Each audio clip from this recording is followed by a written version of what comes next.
आप ध्यान करें, वो है पत्थर पर ठोकर करके गिरता, सोचता है कि मेरे पहले जाने वाले पत्थर का टुकड़ा उठाकर क्यों नहीं गिरता, और दूसरे दिन आकर वो देखता है तो क्या देखता है कि पत्थर के बगल के रास्ते को बना दिया कुछ लोगों ने और उधर से निकल गए।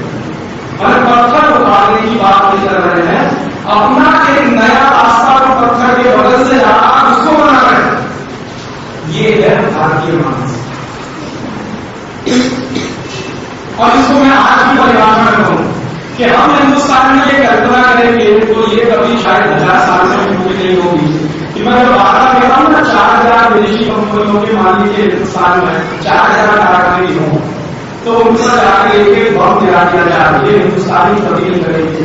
वो ये कहेंगे कि ये 4000 कारखाने भारत चुने में आए, हमको अपने 4000 नए कारखाने चलाकर उनका माल नहीं चाहिए, ये अपना बंद हो जाए। ये भारतीय मानसिकता, ये जो बहिष्कार है ना वो भारतीय मानसिकता से निकला हुआ हथियार है, और उन कारखानों को बम से उड़ा देना ये भारतीय मानसिकता के बाहर की चीज। तो भारतीय मानसिकता के बाहर की चीज अगर आप करने की कोशिश करेंगे तो उतनी ही कर पाएंगे जितनी आपकी शक्ति है, दूसरों की मदद आपको नहीं मिलेगी। और भारतीय मानसिकता के साथ मिलकर अगर आप कोई काम करने की कोशिश करेंगे तो दूसरों की मदद आपको मिलती रहेगी। तो ये हमने बहुत सोच समझकर बहिष्कार की बात शुरू की है। बहुत लोग कहेंगे कि आपने तो कोई दूसरा भी काम किया होगा, हमने वो भी करके देखा। शुरू के दिनों में अधिक क्रांति कार्यक्रम की कोशिश करके देखी, चलो ये कृषि का प्लांट बंद रहा, वो बंद रहा, ये बंद रहा, वो बंद रहा, और उसके लिए बाकायदा मनोमान का संगठन भी बनाया, एक बलदानी दस्ता भी बनाया हमने, जो मरने में विश्वास रखते हैं, मरने से एक मिनट भी नहीं करते, वो सब हमने किया। लेकिन अंत में नतीजा हमने ये देखा हमारे उस काम में मास पार्टिसिपेशन कभी नहीं हुआ, कभी नहीं। हम जो थे उतने ही लोग मिलकर कुछ करना, लेकिन हम ये चाहते हैं हजारों लाखों लोगों का हिस्सेदारी इसमें नहीं हुआ। तो हमने थोड़ा रास्ता बदला और वो फिर समझा चाणक्य उससे मुझे बहुत सीख मिली। ये पत्थर का टुकड़ा उठाकर शायद ये हमारी मानसिकता नहीं, एक नया रास्ता बनाने के लिए वो हमारी मानसिकता है। तो ये बहिष्कार के माध्यम से नया स्वदेशी का रास्ता बनाए ये बहुत संभव है हिंदुस्तान में, बजाय इसके 4000 विदेशी कंपनियों के कारखाने हम बहुत आसान है, लेकिन ये हिंदुस्तानी मानसिकता से मेल नहीं खाता है, इसीलिए थोड़ा सा मानता। और जो चीज हिंदुस्तानी मानसिकता से मेल नहीं खाएगी उसको आप कभी जब तक नहीं ले जा सकते। ये मेरा पिछले 10 साल का अनुभव है। तो आप इस आंदोलन में ऐसी कोशिश कभी न करें जो भारतीय मानसिकता से मेल ना खाती हो। अगर कोशिश करेंगे तो तकलीफ में आप करेंगे। तकलीफ क्या होगी? मुझे इस बात की चिंता है कि पूरे साल को आप जेल में जाएंगे, वो कोई तकलीफ मुश्किल आपको होगी, तो आपको सजाएं देने वाले पड़ेंगे। जैसे मैं आपको उदाहरण देता हूँ, हमारे कई कार्यकर्ताओं ने पिछले साल बहुत जोश में आकर गुजरात के कुछ शहरों में, उत्तर प्रदेश के कुछ शहरों में नर्सी बोला के शोरों में आ गए, किट भी दिया। अमेरिका में पाबंदी लगाई कि उस काम को रास्ता पूरा डिसीजन गलत हो गया, तो सारे देश को हमारा खिलाफ तो एंटी अमेरिकन फीलिंग पूरे देश में थी, और उस एंटी अमेरिकन फीलिंग में कुछ और तो कहीं को वैक्सीन डाला जाता है, कहीं को उसके वैक्सीन ड्राइवर दिया, कहीं को वैक्सीन खोले छोड़ दी, कहीं को बोतलों का पानी निकाल के दिया, ये सब हुआ। और आपके परिवार कहीं भी नहीं हुआ था। मैं अहमदाबाद के उन्हीं कार्यक्रमों को आज के सामने अभी वो थके हुए हैं, जितने थके हुए वो दूसरे जिन्होंने सूरत में दिया उनसे भी मिलता, तो उन साथ कार्यकर्ताओं से भी मेरा संपर्क रहता है। तो इतनी ज्यादा थकान मैंने उनको देखी, उनके चेहरे पर की बात जितनी निराशा बदलती है शायद किसी नई व्यक्ति में नहीं देखी। तो उससे नुकसान क्या हुआ? एक तो वो खुद अपनी नजरों में मुश्किल होती है, कम से कम आगे कुछ होता है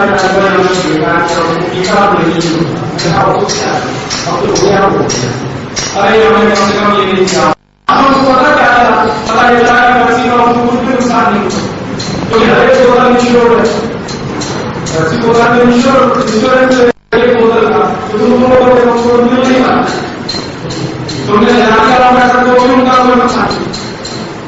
तो हमको दुश्मन को नुकसान तो कुछ भी नहीं हुआ। तो वो देखो अपनी नजरों में गिरे। दूसरा, समाज के लोगों ने उनको उल्टा कहना शुरू कर दिया। ये तो सब सुनने लोग हैं, जाके को छोड़ करते हैं, मार देते हैं। हिंदुस्तान में भारत की ये सबसे बड़ा वो है सामान्य, ये कानूनी अपराध है या नहीं है उसकी मैं भाषा नहीं बोलता। अगर कहीं मारपीट हो गई तो हिंदुस्तान में बड़ी बात है, उसकी चर्चा हो रहा है, समाज में उसकी बड़ी चर्चा हो रहा है। लोग इससे बचने की कोशिश करते हैं कि मारपीट तो नहीं होनी चाहिए, ये तो आपत्ति करते हैं। हमको अपने विरुद्ध विचार वाले को भी मार पीटते हैं तो उसका ऐसा नेगेटिव पूरे देश में वो प्रसार हो रहा है। आपने साथ में गाड़ी गलत काम किया, भले तो आपके विरोधी विचार रहा था, उसने आपको गाड़ी भी मारा पीटा, ये नहीं चलता है, ये कभी बर्दाश्त ही नहीं है। तो जो चीज हमें बर्दाश्त नहीं है वो आप कभी तो इन 2-3 बातों को थोड़ा ध्यान रखेंगे तो मुझे ऐसा लगता है कि कहीं आप साथ के माध्यम से बहुत अच्छे कर पाएंगे। कार्यकर्ताओं की मैंने कुछ चीजें ध्यान रखें और कार्यकर्ताओं को संगठन में शामिल करने से अब एक बात और मैं कहना चाहता हूँ कि इसको आप संचालन समिति में जाए सुना तो निश्चित रूप से एक जो कार्यकर्ता है उन्हीं की संचालन समिति सहयोगी और समर्थकों को आप बुलाइए, जरूरत पड़ने पर बुलाइए, लेकिन ऐसा कोई जरूरी नहीं कि आपके संचालन समिति में शामिल हो। वो आपके सहयोगी है, समर्थक है, पर जरूरत होगी आपके पास आएंगे। संचालन समिति में उनको रखिए जो कार्य करना है और सक्रिय कार्य करना है। वो 2 है, 3 है, 5 है, 10 है, 15 है, उससे कोई महत्व एक भी है तो भी हमारे संचालन समिति है और उसमें शरण करने की बात नहीं है तो है तो ठीक। उसमें दूसरा एक बात ध्यान रखिए, जो संचालन समिति में कार्यकर्ता शामिल है उनको कुछ न कुछ समय इस काम में लगाना, उस दृष्टि से थोड़ा एक नियम बनाना कि जो भी कार्यकर्ता है उसको अपनी प्रेरणा से सप्ताह में 1 घंटा, 15 दिन में 2 घंटा या महीने में 4 घंटे या महीने में 1 दिन इस काम के लिए बनाना ईमानदारी। जैसे वो जीवन के बहुत सारे काम करता है अपनी पूरी ईमानदारी और तत्परता के साथ, वैसे ही इस काम के लिए भी वो जीवन का कुछ न कुछ समय लगा है ईमानदारी। तो समय दान हर कार्यकर्ता के लिए जरूरी है। अब वो समय काटकर भाषण देने जाता ठीक है, समय काटकर पत्र बांधने जाता वो भी, समय निकालकर कैसे सुनाने जाता वो भी, समय निकालकर किसी को वीडियो कैसे दिखाने जाता वो भी, समय निकालकर पुस्तकें खरीदने जाता वो भी, कुछ नहीं करता समय निकालकर हस्ताक्षर कराने जाता वो भी, और कुछ नहीं करता तो समय निकालकर 5 मिनट दूसरों से चर्चा करने नहीं जाता वो भी। वो सब हमारे कार्यकर्ता हैं। तो एक तो समय दान सबके लिए जरूरी है और दूसरा कि बन सके उतना, इसमें बहुत बुरा कर बन सके उतना वो स्वदेशी धारण करता है, उसकी जितनी शक्ति और क्षमता है उसके अनुसार वो स्वदेशी धारण करता है। वो 100% स्वदेशी के स्थिति में नहीं हो जाने वाला, मिल जाए तो बहुत अच्छा, 100% मैं भी नहीं, मैं दूसरों को कह रहा हूँ, मैं भी कभी कभी हवाई जहाज में बैठता हूँ तो स्वदेशी को कोई नहीं करता, तो मैं वहां भी नहीं सोच सकता कि मैं नहीं बैठूंगा, वायु को नहीं जाना पड़ेगा। कई बार ऐसे संकट आते हैं, सवेरे मीटिंग मुंबई में करनी है और शाम को दिल्ली में करनी है, तो इसके अलावा दूसरा नहीं करना, फ्लाइट वगैरह में जा नहीं सकता, या तो ये एक ही करनी है और नहीं वो करना ही पड़ेगा। कभी ऐसा होगा कि ऐसा मीटिंग है तो शाम को मुंबई में और देर रात में ऐसी कई मीटिंग है, तो वो तो करना है और करना भी पड़ेगा। तो इसलिए मैं किसी को आग्रह नहीं करता कि आप 100% स्वदेशी हो जाए, आप भी किसी को उनसे कहिए कि यथाशक्ति जितना आप स्वदेशी बन सके उतने हो जाइए। 5% हो सकते हैं, 10% हो सकते हैं, 15% हो सकते हैं, 20% हो सकते हैं। मान लीजिए इतने ही हो रहा है कि जीवन जरूरी वस्तु है जो रोज इस्तेमाल होती है, जिनको हम मास कंजम्पशन आइटम्स कहते हैं, साबुन है, दंतमंजन है, तेल है, कलरा शीशा है, जूते चप्पल है, पहनने के कपड़े हैं, खाने पीने के कुछ सामान है जो रोज हम काम करते हैं, उसमें नहीं प्रदर्शित हो जाए तो थोड़ी देर के लिए डिबेट बंद हो जाती है। टीवी है कि रेफ्रिजरेटर है कि कार है कि सेल फोन है हमारे पास, बनाने के बाद इसको थोड़ा पार्लियामेंट का चीज थोड़े समय के लिए, और उसमें लक्ष्य ऐसा किए कि जो मास कंजम्पशन आइटम है उन मास कंजम्पशन आइटम के क्षेत्र में रोज इस्तेमाल होने वाली चीजें उन चीजों के क्षेत्र में वो स्वदेशी है। और बाकी जैसी चीजें हैं जो आप कभी कभी खरीदते हैं, जैसे टेलीविजन तो लोड नहीं खरीदते, आप कार भी लोड नहीं खरीदते, सेलफोन भी लोड नहीं खरीदते, रेफ्रिजरेटर भी लोड नहीं खरीदते, ऐसी बहुत सारी चीजें जो आप लोड नहीं खरीदते। उनमें अगर थोड़ा आग्रह ना करें, उनमें आग्रह इतना ही करें कि बन सके उतना आप स्वदेशी के लिए, क्योंकि टेलीविजन भी स्वदेशी है, कार भी स्वदेशी है, रेफ्रिजरेटर भी स्वदेशी है, और भी बहुत सारी चीजें स्वदेशी है। तो कंज्यूमर ड्यूरेबल्स होते हैं जो रोज नहीं खरीदे जाते, कभी साल में एक बार या 2 साल में एक बार या 5 साल में एक बार खरीदे जाते हैं। तो उसमें ये आग्रह रखिए कि बन सके उतना स्वदेशी या देशी का इस्तेमाल। हम लोगों ने एक वर्गीकरण किया है और वो वर्गीकरण आप समझा रहे हैं। हमने तो स्वदेशी वस्तु, दूसरी देशी वस्तु और तीसरी विदेशी वस्तु। स्वदेशी क्या है? जो हमारे गांव में बनता है, हमारे संसाधनों से बनता है, हमारी चीज से बनता है, हमारी तरक्की से बनता है, वो हमारे लिए स्वदेशी और हमारे नजदीक बनता है। देशी क्या है? देशी को बड़ी हिंदुस्तानी कंपनियों में बनता है या जॉइंट वेंचर में बनता है। जैसे मान लीजिए मारुति सुजुकी, ये हमारे लिए देश, या कावासाकी बजाज या हीरो होंडा या काइनेटिक होंडा या बड़ी निर्माण कंपनी, कैराटा कंपनी या बिरला कंपनी, ये सब हमारे लिए देशी। स्वदेशी को जो गांव में कुटीर उद्योग में, लघु उद्योग में, मध्यम दर्जे के उद्योग में हमारी कृषि, पाराक्रम, हमारे संसाधन और हमारी नदी का इस्तेमाल करके बना हुआ सामान है, वो हमारी स्वदेशी है। पहला आग्रह स्वदेशी का, नाम ले तो देशी का, विदेशी का नहीं। लेकिन उसमें भी अगर इमरजेंसी है कहीं, तो उसमें भी सोचिए, इमरजेंसी की अगर स्थिति, मान लीजिए हम डॉक्टर कोई पेशेंट आके खबर करने वाला, मुझे मालूम है कि इंजेक्शन ये कंपनी बनाती है और उसका नाम है फाइजर, तो तुरंत उसको लगाइए क्योंकि उसको जिंदा है। उस समय धर्म हमारा ये कि हम उसको फाइजर का इंजेक्शन देकर जिंदा है, ताकि वो जिंदा रहेगा, फाइजर के खिलाफ लड़ेगा उससे और जब आ सकेगा भूलेगा, उसको जिंदा रखिए पहले, ताकि वो आपकी लड़ाई में कभी आपका साथी बन सके, सहयोगी बन सके। तो ये इमरजेंसी कभी भी होती है, आपत्ति कभी है और आपत्ति का कोई समय है, तो उस समय ये ज्यादा चर्चा मत करिए अपने दिमाग से। और हमारे यहाँ तो कई संस्कृत सूत्र है, आपत्ति का भी मर्यादा नास्ति। जब बहुत आपत्ति का समय होता है तो उस समय मर्यादा की बात करेंगे, सोचेंगे तो मुश्किल हो जाए। तो आपत्ति का कोई समय है तो उसमें ज्यादा ही चक्कर मत चल रही है। सामान्य समय में चक्कर क्या चला है? ज्यादा से ज्यादा स्वदेशी, नाम लेने तो देशी, विदेशी कम से कम ना लेने तो देशी।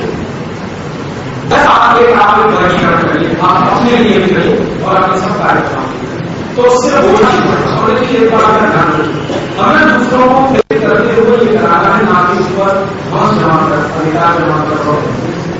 हमने जबरदस्ती किसी से करा भी लिया, पूरे दिन में 10 घंटे से कोई चीज लंबे समय नहीं चलती, आदेश की बहुत चीजें लंबे समय नहीं चलती, क्योंकि हिंदुस्तान समाज की कुछ विशेषता, जैसे मैंने बताया हमारे समाज की एक विशेषता है कि उखाड़ नहीं चलेगा, नया आशा बनाएगा, ये एक विशेषता। ऐसी एक दूसरी विशेषता है, भारतीय समाज आदेश पसंद नहीं करता, कभी नहीं करता। इसलिए हमारे देश में कभी सैनिक शासन नहीं हो सकता। मैं आपको एक जिस दिन हिंदुस्तान ने सैनिक शासन लाने की किसी ने कोशिश की, जनता को ऐसा पटकी मारेगी कि वो उसको हिंदी पढ़ने वाले। श्रीमती इंदिरा गांधी ने बड़ी कोशिश की, लेकिन अपना उनका क्या तो भारतीय समाज के आदेश पसंद नहीं करते, निवेदन मांगता था।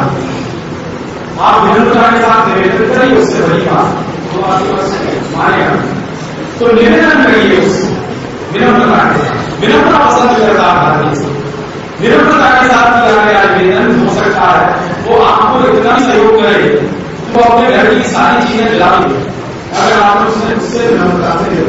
और जहां तक आप जबरदस्ती करने की कोशिश करेंगे तो ये भारतीय सभा को आप किसी बात को स्वीकार नहीं करें। इसी बात को मैं कह रहा हूं, मजाक में बहुत गंभीरता से कह रहा हूं, भारतीय समाज टैक्स नहीं देता, दान करेगा। इसलिए कि दान जब आप मानते हैं तो उसमें विनम्रता होती है, और जब टैक्स लेते हैं तो पूरी शुद्ध दादागिरी होती है, और जो टैक्स कलेक्शन करने वाले हैं उसको दादागिरी ही सिखाई जाती है, बाकायदा उनकी ट्रेनिंग कराई जाती है। मेरा एक दर्जे में IRS इंटरव्यू सर्विसेज में है, अभी ज्वाइंट कमिश्नर है, एडिशनल कमिश्नर इनकम टैक्स का, वो मुझे जब भी मिलता है मैं उसको पूछता हूँ तुम्हारी ट्रेनिंग क्या होगी। उसने कहा एक बार में कहूँ तो हमको दादागिरी से टैक्स कैसे वसूलना ये ट्रेनिंग करें। तो ये दादागिरी का नाम अंग्रेज किया करते थे, प्रॉपर्टी दिखाना, दादागिरी दिखाना, धमकाना, डराना, धमका के डरा के आपके असेट्स को कबूल इसीलिए ये सारे टैक्स के डिपार्टमेंट चल रहे हैं। मैं हमेशा नहीं करता। और इससे ज्यादा पैसा हिंदुस्तान में हर साल दान के रूप में खर्च होता है, वो लाखों करोड़ों, जिसका तो टैक्स वाले कभी कल्पना नहीं कर सकते। उससे कई गुना ज्यादा पैसा आगे जवाब नहीं जाता है इसके लिए। वो बिल्कुल साफ साफ देखने वाली बात है कि हम जब दान करते हैं तो उसमें विनम्रता होती है, निवेदनता दादागिरी होती है। भारतीय समाज दादागिरी पसंद नहीं करता, विनम्रता पसंद करता। तो आपकी हर साल विनम्र बनने की कोशिश करिए और विनम्रता के साथ बात करिए। लेकिन विनम्रता में इसका अर्थ ये नहीं है कि तत्वों को नजरअंदाज करें, उसको नजरअंदाज करने की जरूरत नहीं। सारे तत्व उनके सामने रखिए पूरी ईमानदारी से। फिर विनम्रता ये देखिए हमको इतना समझाना है कि राष्ट्र की ये जो परिस्थिति है इससे बाहर निकलने का एक ही रास्ता है स्वदेशी। और आपको इससे ज्यादा कोई दूसरी बात समझ में आती तो आप समझा दीजिए या आप उस काम को करिए। तो वो अगर आपसे ज्यादा अपनी बात समझा होगा तो निश्चित रूप से मानेगा, और नहीं होगा तो भी ईमानदारी से वो मान ही लेगा। तो ऐसा हम हमेशा से अपने जीवन में कुछ धारण करेंगे 2-3 बातों को नीति के रूप में, तो मुझे ऐसा लगता है कि आपको सफलताएं ज्यादा मिलेगी, असफलताएं कम मिलेगी। कार्यकर्ता भी आपके साथ जुड़ेगा ही, और कार्यकर्ता को जोड़कर रखने के लिए भी बहुत जरूरी है विनम्र। कार्यकर्ताओं के साथ भी अगर आप आदेशात्मक रवैये में व्यवहार करेंगे, उसको आप ऑर्डर कर रहे हैं कि ये काम करना है या ये नहीं करना है, तो वो थोड़े दिन रहेगा फिर उसके बाद चला जाएगा, क्योंकि वो आपका बंधुआ मजदूर नहीं है, नौकर नहीं है।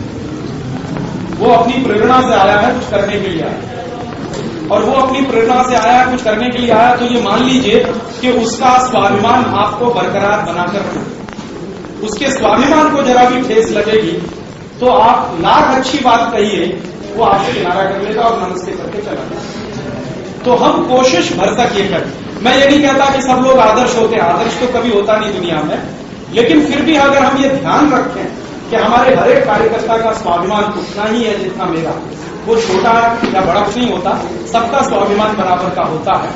तो उसके स्वाभिमान को अगर आप बराबर पहचान कर रखेंगे, अभी अपने स्वाभिमान को भी बराबर पहचान कर रखेंगे, तो वो जो है बात बैठती रहेगी, आपकी और उनका संवाद बहुत गहरा होता जाएगा, और उनका और आपका काम करने का जो तरीका है वो शायद बहुत साबिसे वाला होता जाएगा। तो ऐसी कुछ कुछ छोटी छोटी बातें अगर आप ध्यान रखेंगे संगठन बनाने में तो बहुत अच्छी होगी।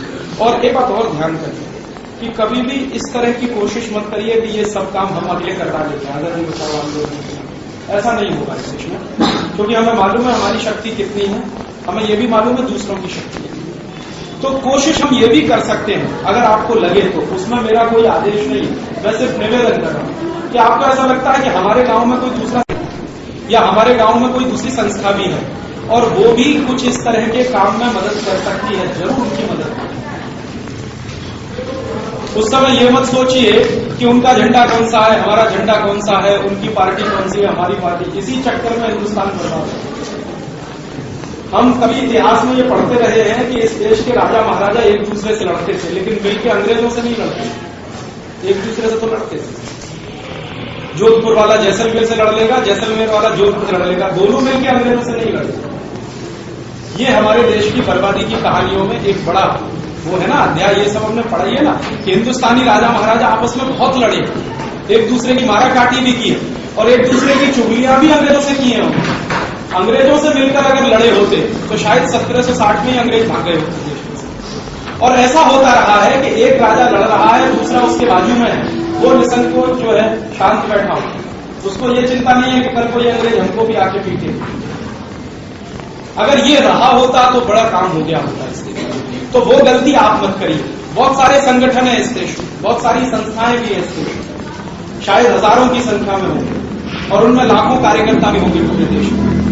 तो अगर कोई संगठन, संस्था या कोई व्यक्ति जो आपको लगता है कि इस तरह के काम में मदद कर सकते हैं, जरूर मदद लीजिए, क्योंकि हमें हिंदुस्तान को स्वदेशी के आधार पर अगर खड़ा करना है, फिर से पुनर्निर्माण करना है इस देश का, या इस देश की नई कहानी कहनी है, जैसा कि हम हमारे गीत में गाते हैं, तो वो नई कहानी आप अकेले नहीं कह पाएंगे, आप अकेले लिख भी नहीं पाएंगे, क्योंकि आपकी उतनी क्षमता नहीं है, उतनी शक्ति नहीं है। तो हमारी क्षमता और शक्ति का अंदाजा अगर हमें हमेशा रहेगा तो उससे हमें दूसरे काम करने में काफी सुविधा मिलेगी। मजदूर संगठन है हमारे देश, उनको संपर्क में लीजिए, कर्मचारियों के संगठन है उनको संपर्क में लीजिए, डॉक्टरों के संगठन है उनको संपर्क में लीजिए, चार्टर्ड अकाउंटेंट के संगठन है उनको भी संपर्क में लीजिए। मैं तो यहां तक कहता हूं जातियों के संगठन है, वहां भी जाइए। हमें अपनी बात कहने के लिए कहीं भी जाना, हम ये नहीं कहेंगे कि ये जातियों के संगठन है, ये सामंतवादी मानसिकता वाले हैं। ठीक है, वो अपने लिए सामंतवादी मानसिकता के हो सकते हैं, लेकिन हम हमारी बात कहने के लिए उनके बीच में नहीं जाएंगे जो जातियों के संगठन। आपको हंसी आएगी, मैं एक बात कहने जा रहा हूं, हंसीएगा बाद में, पहले उसको सोचिए। मैं अगले महीने मुंबई में हिजड़ों की एक सभा करने जा रहा और उन्होंने मुझे इनवाइट किया। अब हमारे कार्यकर्ताओं में मारामारी मची है कि राजू भाई वहां कैसे जा सकते। मैं तो वैश्याओं के बीच में भी जा सकता हूं अपनी बात कहने, क्योंकि हमें अपनी बात कहनी है। कौन जाने उनमें से किसी को ये बात प्रेरित हो रहा है और वो अपने तरीके से कुछ करने लगी है।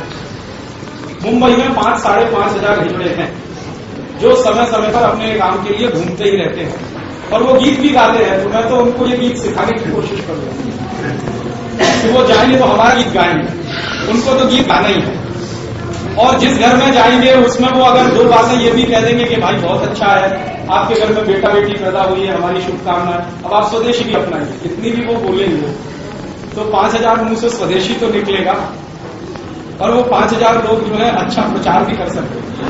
हर एक में संभावना है इस देश में। आजादी के आंदोलन की कहानियां आप पढ़िए, कितनी वैश्याएं थी जो महात्मा गांधी को डोनेशन लाके देती थी, कितनी वैश्याएं जिनका जिक्र गांधी जी ने अपने उसमें किया, लेखों में किया, नाम लेकर हिंद स्वराज के लेखों में गांधी जी ने लिखा है, यंग इंडिया के लेखों में लिखा है। उनका जो संपूर्ण कलेक्शन है वो मैंने 2-3 बार देखा है, पढ़ा है। तो एक बार मुझे पता शुरुआत पता नहीं कितने लोगों के नाम लिखा है कि वो वैश्या, वो वैश्या, वो ऐसा है, लेकिन वो तो आती है, मुझको तो सोना देके जाती है, वो तो आती है, चंदा भी देके जाती है और वो कहती है कि आजादी के आंदोलन में हमारा बड़ा भारी योगदान। और कई तो ऐसी वैश्याएं रही हैं जिन्होंने बहुत क्रांतिकारी काम किए। अंग्रेजी बड़े बड़े अधिकारियों को, जिनको हैंडल करना क्रांतिकारियों के लिए मुश्किल था, उनको मारा, रास्ते से हटाया। तो माने मेरा ऐसा कहना कि समाज का कोई भी आदमी अनुपयोगी नहीं है, समाज का कोई संगठन अनुपयोगी नहीं है, समाज की कोई संस्था अनुपयोगी नहीं है। छुआछूत मत करिए, ज्यादा छुआछूत करेंगे तो आप अकेले पड़ेंगे।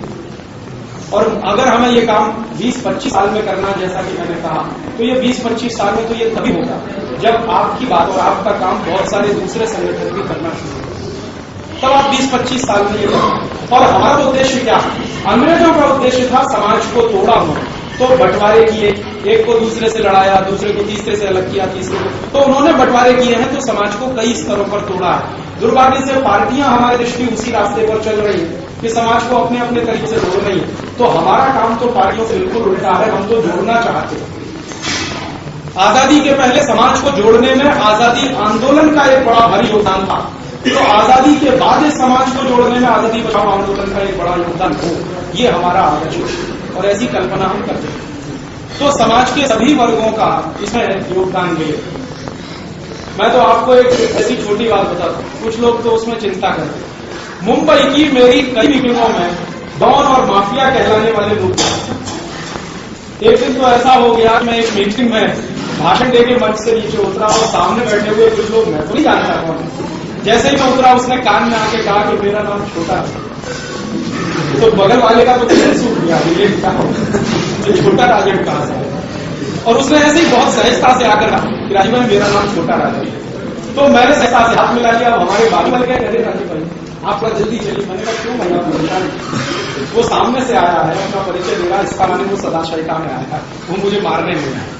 और फिर वो बोल के गया। आज का व्याख्यान सुन के मैं आपको बोल के आता हूँ कि मेरे घर में पेप्सी नहीं आएगी, कोका नहीं आएगी। तो उसने पेप्सी को बंद कर दिया, अपना पिलाना बंद कर दिया, पिलवाना बंद कर दिया। और ऐसे ही एक दूसरी घटना हुई, पप्पू कलानी का नाम शायद आपने सब सुना। एक बार उल्लासनगर में सभा करने पहुंच गया, उसका भाई और उसके दोनों सभा में बैठे, तो जैसे ही वो अंदर घुसे तो हड़कंप जैसा मच गया, तो पता नहीं कहां से आ गए कौन। तो मुझे पता नहीं था, मैंने पूछा कि भाई क्यों ये अफरा तफरी है। तुरंत राजू भाई वो धीमे से बोला वो पप्पू कलानी का भाई है, वो उसकी भाई। तो मैंने कहा ठीक है भाई, रही तुम्हें बैठे तुम्हें क्या तकलीफ है, वो सुनने आया, सुने दो, कुछ अगर मिल जाएगा वो लेके अपने घर जाएंगे। और वो सभा के बाद उसकी बहन का मेरे पास पत्र आया, पप्पू कलानी की बहन, और उसने कहा कि मेरे भाई को मैंने जेल में, वो जेल में है, तो जेल में मैंने पत्र लिखा और जेल में उसने पैप्सी पीने को। तो हम लोग कभी अगर ऐसी बातें ध्यान में रखें कि हर व्यक्ति में सुधरने की गुंजाइश है, हर व्यक्ति में राष्ट्र के लिए कुछ करने की गुंजाइश है। ये अलग बात है कि उसको मौका मिला तो उसने किया, नहीं मिला तो किसी दूसरे रास्ते पर चला गया। यही लोग जो आज आपको बड़े डॉन लगते हैं, माफिया लगते हैं, या समाज के काले धंधे करने वाले लोग लगते हैं, अगर हम में क्षमता हो तो यही लोग राष्ट्र का काम करने वाले भी साबित हो सकते हैं। गांधी जी की इस बात से मैं हमेशा सहमत हूं। गांधी जी अक्सर कहते थे कि हृदय परिवर्तन होता ही है, आप चाहे माने या ना माने, और हृदय परिवर्तन मैंने होते हुए देखा। मैं तो अभी एक बहुत सही में करके आ रहा हूं, अपने लिए मैंने किया। एक दिन मैं अपना ही जेल गया भाषण, अबू राजी एक सेंट्रल जेल है, वहां गया भाषण, और वहां मेरे मित्र हैं जो डीआईजी हैं, मुझे जानते हैं, पहचानते हैं। मैं तो रात में जेल में भाषण दे रहा था, वहां तो बड़े खतरनाक पच्चीस ठीक है, 15 तो है, लेकिन अभी वो 16 है, तो दूसरी बात करेंगे। तो मैंने वहां भाषण दिया और 3-3.5 मिनट से बड़े शांति से सुना, किसी ने भी एक चूक की आवाज नहीं की। भाषण करवाने के बाद उनमें से एक काम हुआ, उसने कहा कि आपकी बात सुनने से हमको समझ में आया कि हमसे बड़े बड़े जो मनोरंजन है वो कहीं और है। हमने तो 30 लोगों को माना, एक तो ऐसे बोलने लगा। आपकी दूसरे का भावना ने कहा कि विदेशी कंपनी आई, विदेशी कंपनी आने से लाखों कारखाने बंद हो गए, करोड़ों मजदूर बेकार हो गए, तो ये जिन्होंने करोड़ों मजदूरों को मारा वो हमसे बड़ा फर्क। हमने 30 का बात किए थे, और यहाँ तो एक फाइनेंस मिनिस्टर है हस्ताक्षर से हिंदुस्तान में करोड़ों घर बर्बाद हो गए, जिनकी रोटी रोटी छीन गई। दूसरे का जिस आदमी ने 30 मर्डर किए, होगा कि जेल में जो बंद है हमेशा वो बंद रहने वाला है, उसकी बुद्धि रखिए, पढ़ा नहीं है, वो तो कहने लगा कि मैं तो कम अपराधी हूँ, दूसरे अपराधी तो दूसरे हैं, और वो क्या करेगा कि आप लोग उन्हीं अपराधियों की पूजा करते हैं, उन्हीं को माला बनाते हैं, उन्हीं को तिलक लगाते हैं, उन्हीं को वोट दे के आते हैं, जरूरत पड़ी तो उनको नोट भी आप देते हैं कि हमारा वोट भी ले जाओ, वोट भी ले जाओ, जीत जाओ ना, फिर संसद में पहुंच जाओ, फिर ऐसा कोई समझौता कर दो, फिर करोड़ों लोगों को उसमें बर्बाद कर दो। तो बात से नहीं है। तो ऐसा ये जो 2-3 बातें मैंने कही, ये आप सिर्फ ये कहने के लिए कही कि किसी से शुरुआत दूसरे लोग हैं, दूसरे व्यक्ति हैं, दूसरे संगठन है, संस्थाएं, उनकी क्षमता है, उनकी ताकत है, शायद आपसे ज्यादा होगी, कुछ आपसे कम भी हो, तो उनका भी पूरा इस्तेमाल हो। इसे आप शब्द नहीं मैं कहूंगा, उनका भी समाज के इस बड़े आंदोलन में सहभाग वो हमारे लिए बहुत जरूरी है। और अगर आप इसको एक आंदोलन बनना चाहते हैं, जिसका नाम आजादी बचाओ आंदोलन बन रखा, ये आंदोलन तभी बनेगा जब जन जन का सहयोग इसमें होगा। तो अगर हमें आंदोलन बनाना है और पूरे भारत की पुनर्रचना की शुरुआत करते हैं, नया समाज का सपना लेते हैं, तो ये तभी संभव है। तो ये कुछ बातें अगर आप ध्यान रखेंगे, कार्यकर्ताओं का संगठन बनाते समय, संचालन समिति बनाते समय, तो ये आपके लिए बहुत काम आएगी।